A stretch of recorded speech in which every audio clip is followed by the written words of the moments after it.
I'm Jason Laska. I work on the machine learning at Clara Labs, and with these wonderful folks shown below, I'm going to talk a little bit about how we combine the work of people with machine learning for automation, specifically the problem we work on. So what is Clara? Clara is an email-based scheduling system for busy people. You simply CC Clara on an email with the person you want to meet with, and we'll handle the back and forth game of email tag, get the meeting on your calendar. So you can see in this example, someone wanted to meet with a coworker of theirs, and they just copy Clara on the first email. Clara then suggests some times, goes back and forth, and finally puts it on the customer's calendar. What really makes this product work is we encode our customers' preferences, such as when and where they like to have coffee, the max number of meetings per day, maybe where they're traveling to in some kind of regular basis. And so we put the event on the calendar in the way you would want it set up from a proper EA, or if you did it yourself. And so on the right side here, you see kind of our customer preferences screen, where you can kind of set a bunch of these parameters, and they integrate into our system.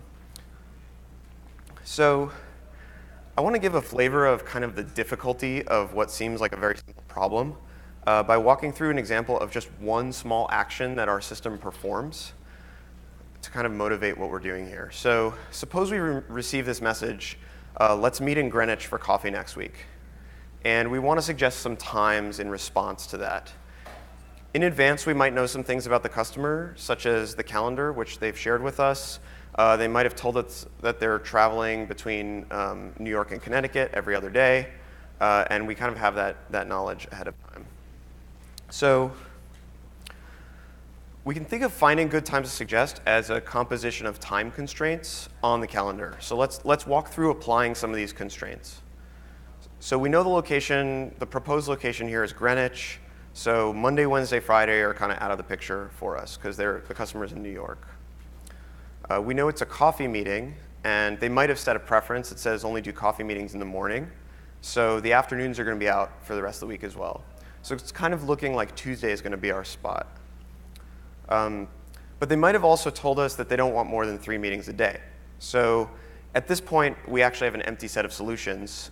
Given what the customers told us and given the preferences they've set up and their current availability, we can't actually solve this problem exactly. So perhaps we can apply some natural language processing to the calendar and read the names of the events and see if we can relax anything. So the first thing we notice is on Thursday, they're out of the office. I don't really know what this means. Does it mean that they're just traveling to Connecticut and this is an indication for someone else to read this? Are they not taking meetings? Maybe they're only taking phone calls.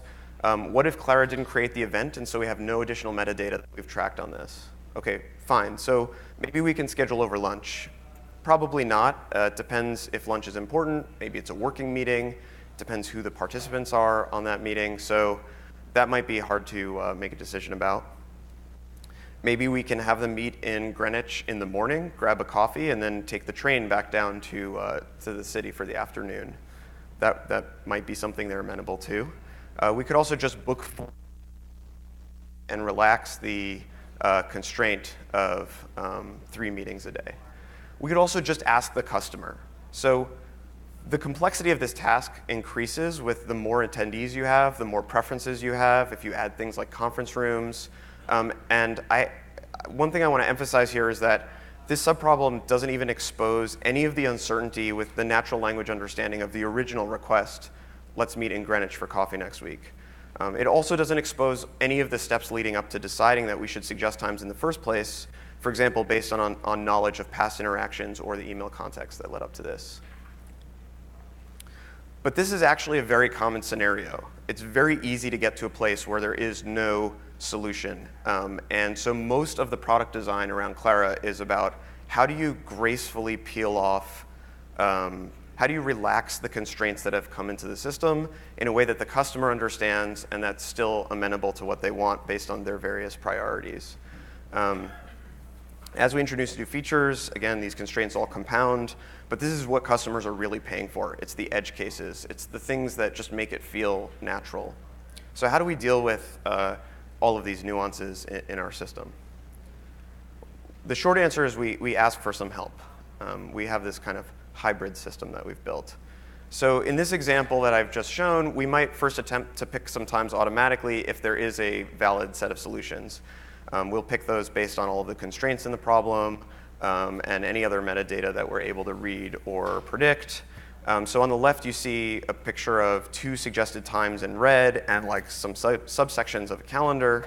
And a little worker bee appears in our system and tells the people using the tool, hey, we think that this is what you should do. Check to see if this makes sense in the context of what you've just seen with regards to the incoming email. And if it looks good, with one click, they can go and add those times. It's part of a broader workflow. Now, if we can't predict any times, or we can't compute any, or if they just make no sense, then there's a more complex calendaring interface that our workers can use to that still integrates all of the preferences onto this calendar. So in green, that's actually a subset of the customer's availability based on the various constraints they've given us in the customer dashboard. And a highly credentialed person can make a judgment call according to some product spec we have. So this kind of allows us to pick off one product problem at a time as we increasingly encode Clara's behavior and software without solving every single edge case, and the tree of edge cases is quite large. So on the left, I've shown kind of a one-click review solution to this problem, and on the right of this slide, you kind of see a total manual override. But we actually see automation as much more of a spectrum than this kind of binary, pure automation or total human behavior. So the way we do this, the way we create the spectrum is by breaking the work down into subtasks. So I want to talk a little bit about what those tasks roughly look like at a high level. So one task is to predict the parameters that are needed for computing the next action. So we'll use, we have a natural language service that we've built that will take let's meet in Greenwich for coffee next week and turn it into the parameters we care about for this task. The location is Greenwich, the channel is coffee, there's some time preference or time window that we care to schedule in, and there's an intent. We want to actually schedule a meeting. So this can be done by software, and it comes with some confidence intervals. For the same task, we could have a person review our parameter predictions and both fix them and augment them. So this is a direct pathway to creating larger annotated data sets. It means that the task that the person is doing is highly aligned with the same task that our automation systems are doing. And so every piece of work that a person does in these kinds of tasks yields kind of a larger data set. So in the middle picture here, these are just like some small kind of examples or snapshots. I'm showing a little worker bee where we've predicted some available times based on some text where the person said, yeah, let's do Thursday at 2 p.m. Below that is a prediction for the duration of the meeting because somebody said something related to duration, and we discovered that it made sense. On the right, the details of this chart don't matter so much, but on the left, on the y-axis, you have precision. On the x-axis, you have recall.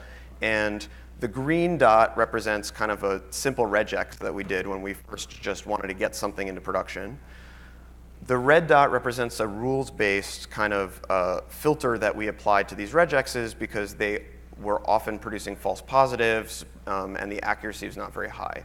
And what we were able to do there is, drive the precision really high, but you have their standard trade-off between precision and recall, and so we weren't detecting very often. And the blue line just represents a simple classifier trained on this feedback loop that comes out of this task, and we can operate anywhere along that line. And better algorithms and better data sets and bigger data sets just move that line up and to the right. So another type of task is kind of computing what you do next. So given the state and given the parameters we've just predicted, we can compute an action. And so in that early example, the action we would have wanted to do is suggest some times. And this means everything from picking times to generating some kind of conversational output. And this is how we do it. I know there's other ways to actually train conversational agents, but by having a more kind of deterministic state machine-based approach for generating the outputs, we're able to control the way the product behaves with more product design. And of course, you can have a person review that output. So we can generate a bunch of times. We could say we're going to confirm a time. We're going to suggest these times. We're going to send this email. How does that look? Does it make sense? And so here on the right, again, I have a picture of another worker bee showing that we're going to automatically confirm this time and send out invites because we've decided we've found an intersection of availability for all of the people involved in the meeting. And this also provides a feedback loop, not so much to machine learning, but to product and engineering. We can see by the adoption of how people accept these review tasks, whether or not our system is actually doing the right thing on behalf of our customer. Okay, so finally, if nothing makes sense, or we haven't modeled the problem enough, or we just totally missed something, a highly credentialed person can handle the task and actually override everything in our system and just do this work manually to some degree. And it means that the actual tool we've built not only has this automation and workflow component built into it, but it integrates email, calendars, and a map together so that anyone using this tool can effectively schedule on behalf of the customer. So it's a pretty complex kind of tool that puts all these things together. So you can take any of the tasks I've described. There's prediction, annotation, review, and you can combine them, or you can take them alone and produce an automation spectrum. On one end of the spectrum, you have machine processing the tasks. There's no human involvement. And on the other end, we discard all machine intelligence. And in between, there's actually some combination. Reviewing the work means that people are maybe doing the work faster, but they don't actually do as much. And so there's an opportunity to leverage the differences in the tasks by matching task difficulty with the person or computer's processing capability. And what you see on this chart on the right is that this is a chart of our throughput normalized by worker over time. And the top curve includes all sessions, so this includes automated sessions. If we remove the automated sessions, the line clearly moves down in terms of throughput, but you can see it follows the same trend, which is over time our throughput is going up. And that's because we see progressive cost and speed gains well before we've fully automated the task, and it allows us to control the quality of the output of the product. Again, this requires tightly integrated worker operations, machine learning, and UX and design for these kinds of tasks. So I want to talk a little bit about how we actually do this. So before I do that, I want to mention a few constraints that our system has in particular for this problem. One is we have a very high accuracy bar. We have a very high accuracy bar. For our product to really work, people need to trust it. They need to be able to offload all of their meetings onto this smart agent that's going to make sure it gets on their calendar and work on their behalf and just always work. So the accuracy bar is high. Interactions that you might have had with bots aren't sufficient for this kind of product.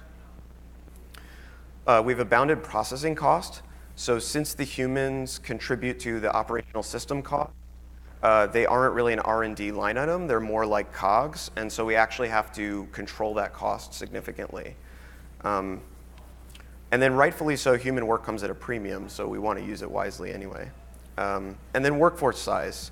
It's a complex, very specialized tool, and so we have to grow our workforce to meet the demand as the product grows, and we need to somehow get them familiar with this tool. So to address the first three constraints, we've built this kind of worker life cycle. It optimizes for task processing cost, accuracy, and building the workforce. And roughly the steps are, there's a qualification step where we source and test effectively candidates. We test them for English comprehension. There's other kinds of qualifications we look for. If they pass that step, they will go into something called the sandbox, which is a practice environment, which I'll explain in more detail next. And then once they're out of the sandbox, they follow a kind of series of increasing credentials over time. And as they increase credentials, they have opportunity to earn more. And some folks become so good with our system and are such great people that we've actually graduated them to either an internal support, which is a support for the workers, or even customer support. And it's pretty amazing to have customer support people who were once part of the product because they understand this thing intimately. And again, it also helps build a commitment to the platform. It's almost like a promotion-like system. And this whole program is roughly self-directed. They get to choose when they kind of move to each step or whatnot. So the practice environment. Our platform's super complex. It's really kind of different than other out there. We're always trying to simplify it, but it's got a lot going on. So how does a new worker get to a place where they can, where they're good enough to contribute and not harm the customer experience? So they go through this sandbox. The way the sandbox works is a task comes into our system, and we actually replicate that state of that task, anything that's needed to service the task. And we send one copy of it to a production worker. The production worker works on it like normal, submits it, and that goes out to the customer. But then we can send an unbounded number of copies of this to candidates in our candidate pool who are trying to get on our system. And they do the work exactly like a production worker would. And when they're done, we can give them a score saying how well they did on the task. And today, their score is computed by just comparing them with the production worker's output. And in real time, we send them a Slack notification. Here's how you did. Here are the parameters that you got wrong. Here are the parameters you got right. It doesn't test every single parameter in our system, but we found it to be an effective feedback loop. So we can have any number of workers in the sandbox practicing, which means we can widen our pool of candidates without changing the customer experience.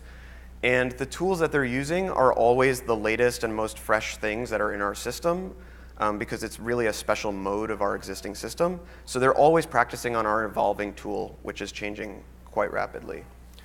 We introduced this maybe in February, and this has saved us over 2 weeks of spin-up time for a worker to achieve a required baseline accuracy before impacting customers during that time. So it's been quite remarkable for us because it gets them to a place where they can really start to contribute. And before that, we just throw out their results. OK, so once they're out of this practice environment, what happens when they're actually on the platform? So as I said a little bit earlier, we want to utilize people and machine talents in a cost-effective way. And we need to recognize that not all people are equally good at all kinds of tasks. Not all people are comfortable making judgment calls that may have a large impact on the customer. Not all algorithms have sufficient precision to meet our quality bar or the recall to meet it all the time. So what we do is we sort the tasks first. There's one bucket, which is just automatable. This is a task where we have very high confidence about everything we've seen. We think we can act on it without changing the error rates of our system, and so we might call it automatable. But everything else falls into this spectrum of it's an easy task or it's a hard task. An example of an easy task might be an annotation task or something that we've largely predicted correct, but there's one thing we're kind of unsure of in the task. And a hard task might be something that requires judgment calls or something that we're unable to predict anything for. And so you can see there's a relationship between the automation spectrum and kind of easy and hard tasks. And then what we do is we just put those into different queues. And so beginner workers are working out of the easiest queues, and expert workers who have been credentialed in a certain way are working out of harder queues. So in some sense, we're trying to efficiently allocate work to machines. People are both. So you can see here in the diagram, the green queue is the easiest queue. There's some beginners workers at the bottom, and each tier represents increasing credentials of the workers. Now, workers may get a task and realize that it's not been sorted correctly and that it is not something they're credentialed to do, or they may not feel comfortable doing a task because they may not have confidence in how to do it, so they can escalate, and that will put it up into the later queue. Workers in higher queues can always pull from lower queues when there isn't any work, and we always pay according to the queue.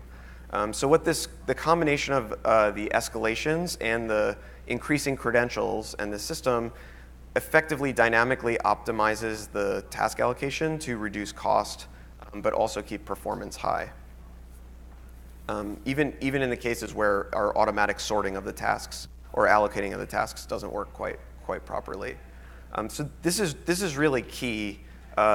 This kind of system allows us to both graduate the workers, which gives them something to achieve, but also makes the performance really high.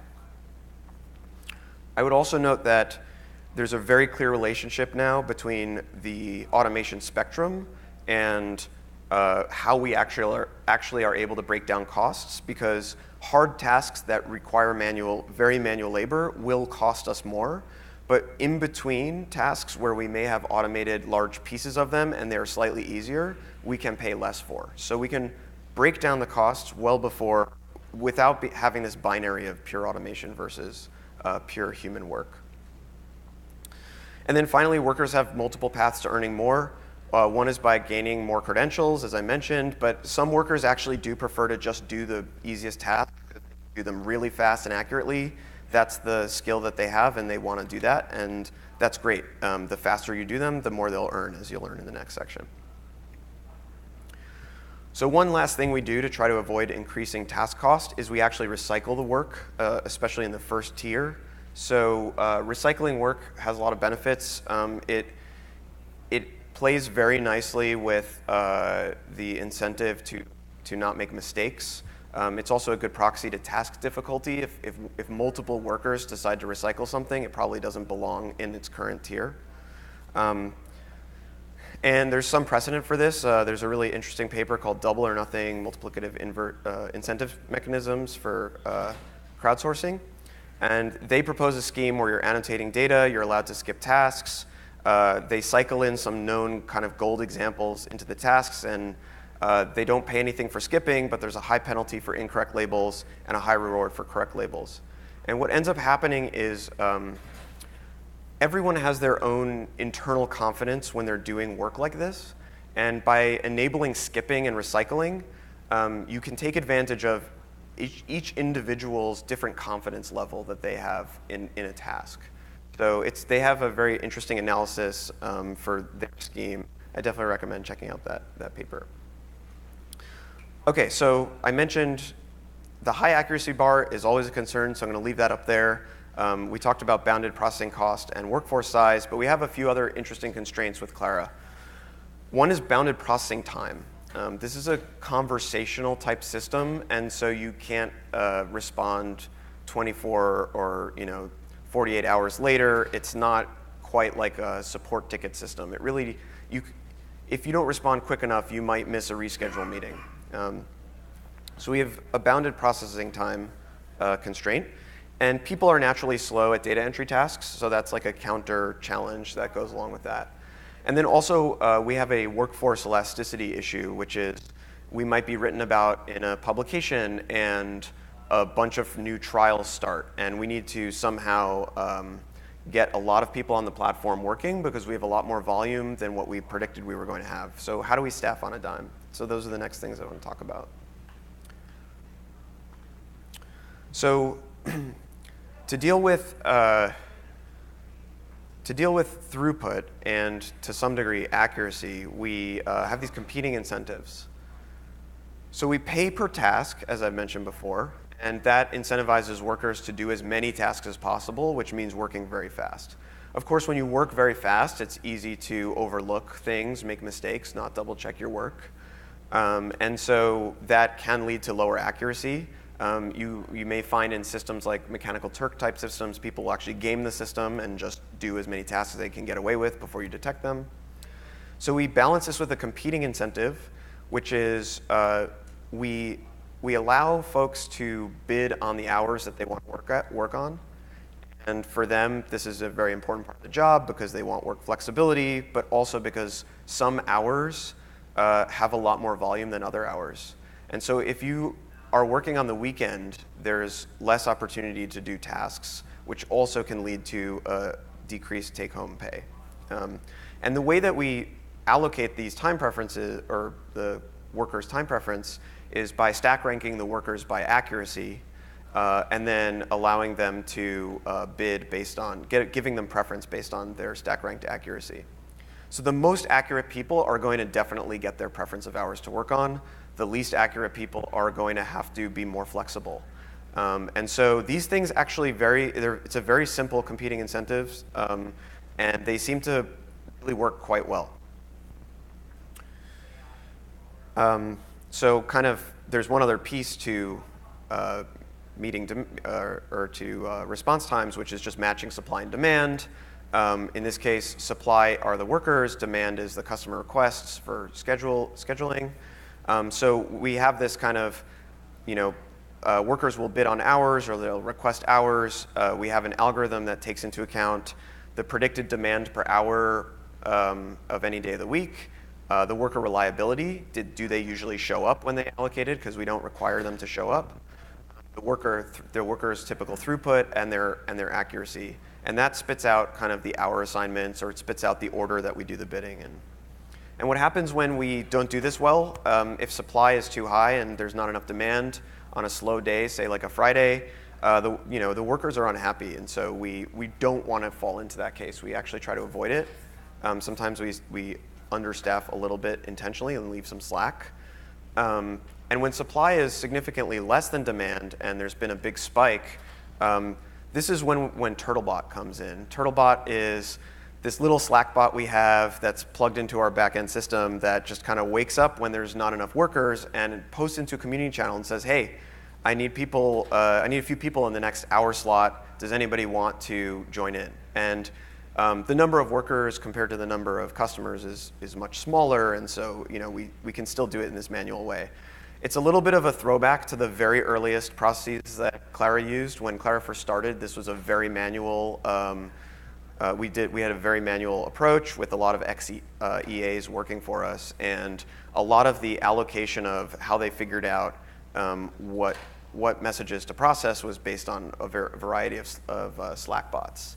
Today, it's all a system that we've built that allocates tasks, and they just pick up tasks. But it's pretty fun. We kind of love the Turtlebot, and it really works. It's kind of amazing.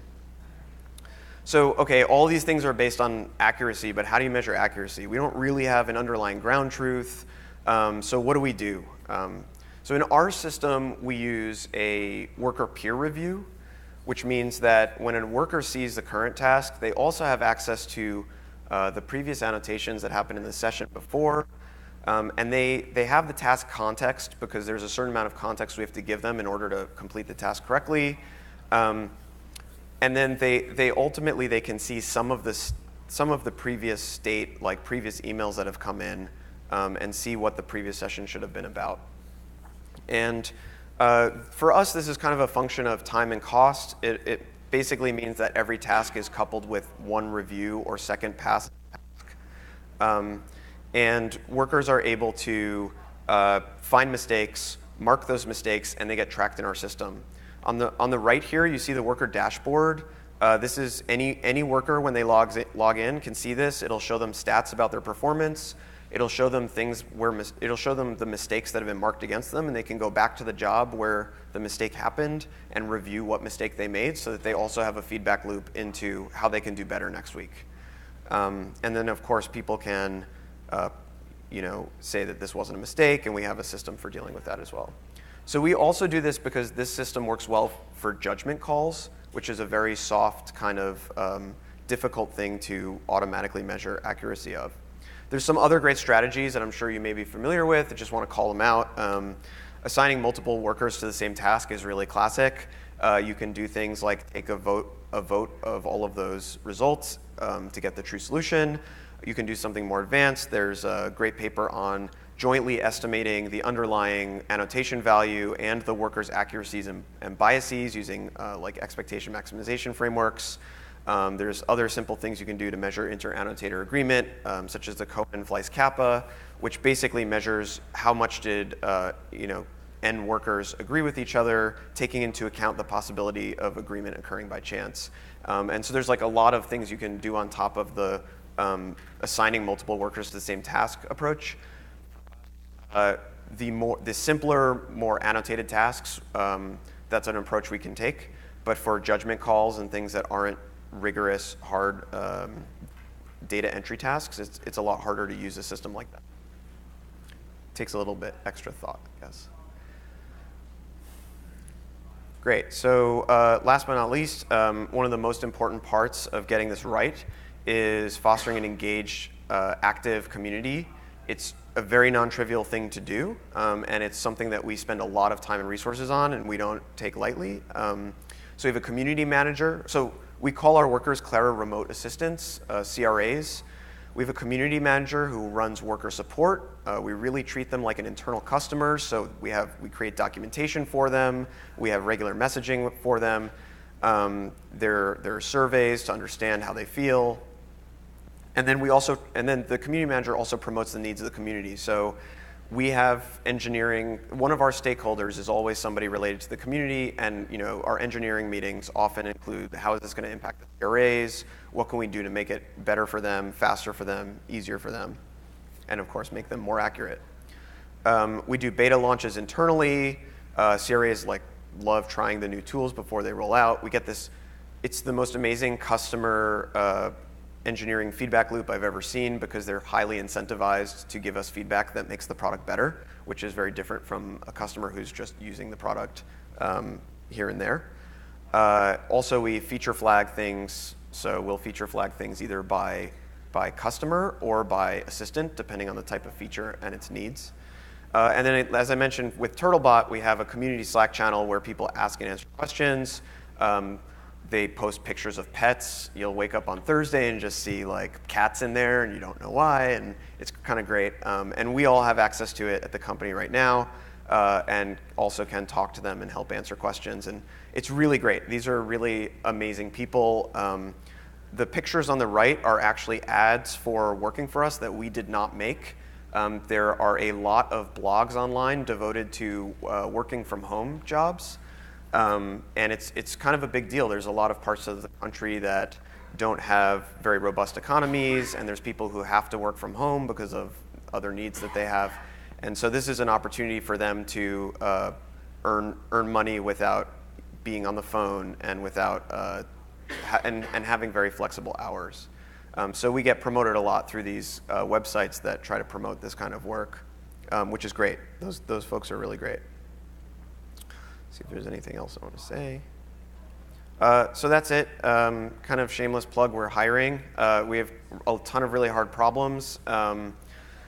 We've got problems in design. Combining machine learning and user experience for data entry is, I think, something that everyone is doing in the field, but it's rare that you get to hire a designer just to do that, because it's such a core part of what we're building. So that's super fun. If you know any software engineers, we're looking for full stack web stack developers who are interested in how do you model email requests, how do you do this worker task management stuff, and just helping build new Clara capabilities. And then, of course, in machine learning, we have problems in natural language understanding, a lot of problems around continuous model training and integration in the system. All kinds of things around the social graph of scheduling and how to effectively leverage that. So yeah, come talk to me later if you're interested, or if you know someone who's interested. And with that, I'll take questions.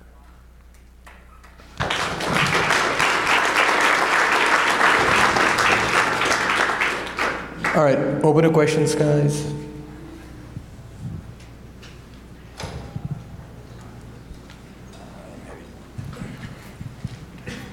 I'm just curious the size of your workforce out there.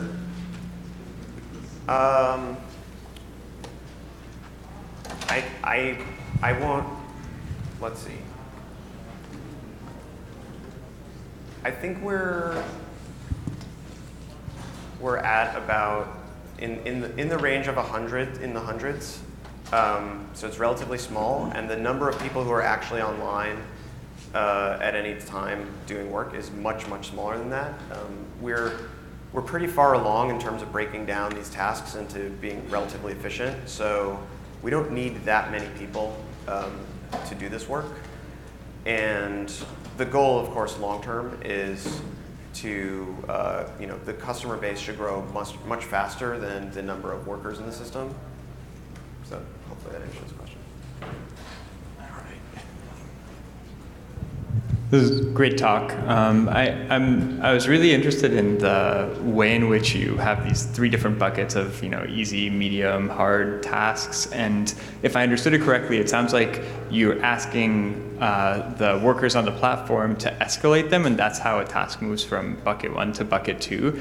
Do you have any form of automating the prediction of how hard the tasks are going to be? And if you don't, do you run into any issues with hard tasks take a long time to solve because they need to be escalated so much? Yeah, I mean, so the premise here is that you can sort the tasks first so that they're not just escalating for most of the thing, because that would also be frustrating for them. There are lots of heuristics for sorting that go beyond just how much did we predict and what confidence do we have on those predictions. Things like, like I said, they can see some of the previous context for the threads. Certain review jobs require you to see the entire thread or very long email message chains. Those are really hard jobs to parse, and they take longer to do. So those would definitely fall into the kind of harder category. Anything where you have to write a custom response because we just haven't provided the right kind of verbiage for it also may fall into that category. So we do try to pre-sort them. We're also, I think today, this is like an aspirational diagram. We more have 2 tiers and an automation tier. So over time, we plan to break the work down more. So does that answer the question? Thank you. I was curious, how much automation, if you compare a Clara worker versus a executive assistant, how much more effective are they, and how many more cases can they, one person on average, do with this automation? Sure. So a few things. First, executive assistants do a whole lot of tasks. They don't just do scheduling, and some of our customers are actually executive assistants, and they offload the scheduling work to us. So we're not trying to necessarily replace them, but the things that we are different from a person, the kinds of respects are we're 24/7. So if you're working with someone internationally and they email in the middle of the night, or you're just really busy and you can't answer these kinds of emails because you're in meetings, we're there taking care of it for you, and that means that your calendar will be more will be more optimized in some sense, because we're actually managing it on your behalf. So yeah, there's that 24/7 notion, and then there's also you can just send off a bunch of these meeting requests, and we will handle as many as you send. So we do have some folks who kind of plug their marketing automation into us and send a whole ton of emails. And then we, if someone responds to those emails, we'll actually pick up and schedule on their behalf. So we can do things that a regular EA would be immediately swamped with. What makes it also kind of interesting and different is that any one person in our system can handle an unbounded number of customers without knowing anything about them, without knowing anything about the city they live in, and they can effectively schedule for them as they would schedule for anyone else. A conventional remote assistant would be 1-to-1 with a customer, or maybe 3-to-1. And beyond that, it gets very challenging. So we enable people to do work for many more people than they could do before, which is also part of where some of the cost gains come from. Jumping on that, looking at the prediction tasks that you've improved on and that you can foresee improvement on, how do you see kind of the balance between easy tasks and hard tasks shifting? And do you foresee a future in which the easier tasks are completely automated? Yeah, that's a great question. So certainly in the near term, we want our tasks to move to the left and become more automatable because costs scale that way. But we fundamentally believe that you need people in a system like this, and that the people aren't going away. So there may be some steady state that we converge to that's like the right distribution of annotators and the right distribution of judgment call people. But we believe that even when our automation is really great, there's going to be 5% of jobs that we almost want like a customer support type people interfacing with. And you also want to make new features. You want to build new things which require new training data, which means you always need some number of annotators in there to pilot those new features with, and to really be able to, in an agile way, experiment with the product. One of the things I didn't talk about so much here is that this whole strategy enables us to really experiment with the product without worrying too much about, well, what's the impact on machine learning here? Do we have the predictions to do this? And as I mentioned early on, the key thing about this product is finding ways of relaxing those constraints that definitely occur so that the customer gets the right experience. And that's not solved, in my opinion, and so that's what we really focus on. We're very much about the like customer value over the technology. Yeah. 2 questions. The first is, how do you deal with the fact that people may not want to, from a security perspective, send their information up to the cloud? Probably get that one all the time. Second one is, how good are your workers at knowing when to escalate? Because if I think about their incentives, like I'm a beginning worker, I probably want to move up to an expert worker. One of the criteria is how well can I handle all things. My incentives are to maybe try to handle something I'm not qualified for, whereas your incentives are the opposite. Yeah, okay. So I'll start with the first one, question about privacy and security. So for starters, customers only share their calendars with us. They can choose to just display busy, available if they desire, and they don't share their email with us. The only emails we receive are the ones that are explicitly sent into the system by copying Clara. But more long-term solutions here include the smaller these tasks are, the less context there is around the task, the more automatic anonymization you can do first to still make the tasks doable by people, but not necessarily reveal anything sensitive. Also, since the worker pool needs to be relatively small compared to the number of users, you could imagine on-prem type solutions for companies that want to hire their own workers to do this. I know a lot of big companies have their own processes for vetting these, like applying compliance to these kinds of things.